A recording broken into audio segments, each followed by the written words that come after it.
കോഴിക്കോട് മുക്കത്ത് സ്കൂട്ടർ അപകടത്തിൽ നിന്ന് പെൺകുട്ടികൾ രക്ഷപ്പെട്ടത് തലനാരിഴയ്ക്ക് സ്കൂട്ടർ തിരിക്കുന്നതിനിടെ നിയന്ത്രണം വിട്ടു മറിയുകയായിരുന്നു. ഇരുവരും ബസ്സിനടിയിൽപ്പെടാതെ അത്ഭുതകരമായാണ് രക്ഷപ്പെട്ടത്. ആദ്യം ആ ദൃശ്യങ്ങളിലേക്ക്.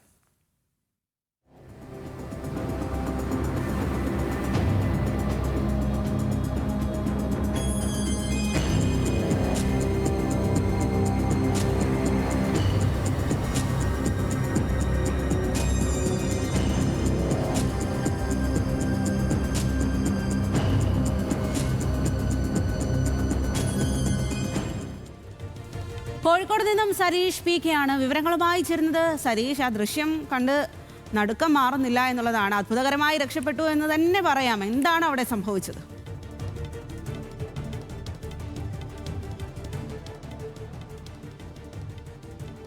ഇന്ന് രാവിലെ 9:30യോടെയാണ് ഈ അപകടം സംഭവിക്കുന്നത്. ഇത് മുക്കം ടൗണിൽ തന്നെയാണ്. മുക്കത്ത് നിന്നും അരീക്കോടിലേക്ക് ഒരു യു ടേൺ ആണ്. ആ മുക്കം അരീക്കോട് റോഡിലേക്ക് കയറാൻ ഈ സ്കൂട്ടർ യാത്രക്കാരായ രണ്ടുപേരും എത്തുന്നു. അതിന് തൊട്ടു മുൻപ് രണ്ട് വാഹനങ്ങൾ അവരുടെ മുന്നിലായി നിർത്തിയിട്ടുണ്ട്. അതുകൊണ്ട് തന്നെ പിന്നിലായാണ് ഈ സ്കൂട്ടർ നിർത്തുന്നത്.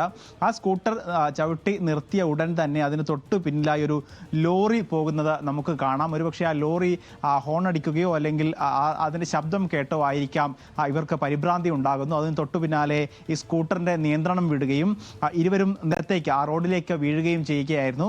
പക്ഷേ ഏറ്റവും പ്രധാനപ്പെട്ട ഒരു കാര്യം, ആ നിലത്ത് വീണതിന് തൊട്ടു പിന്നാലെ ഒരു ബസ്, ഒരു ടൂറിസ്റ്റ് ബസ് അതേ വഴി കടന്നു പോകുന്നതും അവിടെ ബ്രേക്ക് ചെയ്യുന്നതും കാണാം. തലനാരിഴയ്ക്കാണ് അവർ രണ്ടുപേരും ആ ബസ്സിന് അടിയിൽ പെടാതെ രക്ഷപ്പെട്ടത് എന്നുള്ളതാണ് ഏറ്റവും പ്രധാനപ്പെട്ട കാര്യം. ആദ്യം ആളുകൾക്ക് ഇത്രയും വലിയൊരു അപകടമാണ് സംഭവിച്ചത് എന്നുള്ളത് മനസ്സിലായിരുന്നില്ല. പിന്നീട് CCTV ഉൾപ്പെടെ പരിശോധിച്ചപ്പോൾ മാത്രമാണ് തലനാരിഴയ്ക്കാണ് ഈ പെൺകുട്ടികൾ ഈ ലോറിക്കടിയിൽ പെടാതെ രക്ഷപ്പെട്ടത് എന്ന് മനസ്സിലാക്കുന്നു. എന്തായാലും ഭാഗ്യം കൊണ്ട് മാത്രമാണ് അവർ രക്ഷപ്പെട്ടത്. നിലവിൽ അവർക്ക് രണ്ടുപേർക്കും പരിക്കില്ല എന്നുള്ളതാണ്. രണ്ടുപേരും സുരക്ഷിതരായി വീട്ടിലേക്ക് മടങ്ങി എന്നുള്ളതാണ് മനസ്സിലാക്കുന്നത്. ശരി സരീഷ്, എന്തായാലും തലനാരിഴയ്ക്കുള്ള രക്ഷ എന്നുള്ളതാണ്. നമുക്ക് എന്തായാലും ആ ദൃശ്യം ഒന്നും കൂടി കാണാം.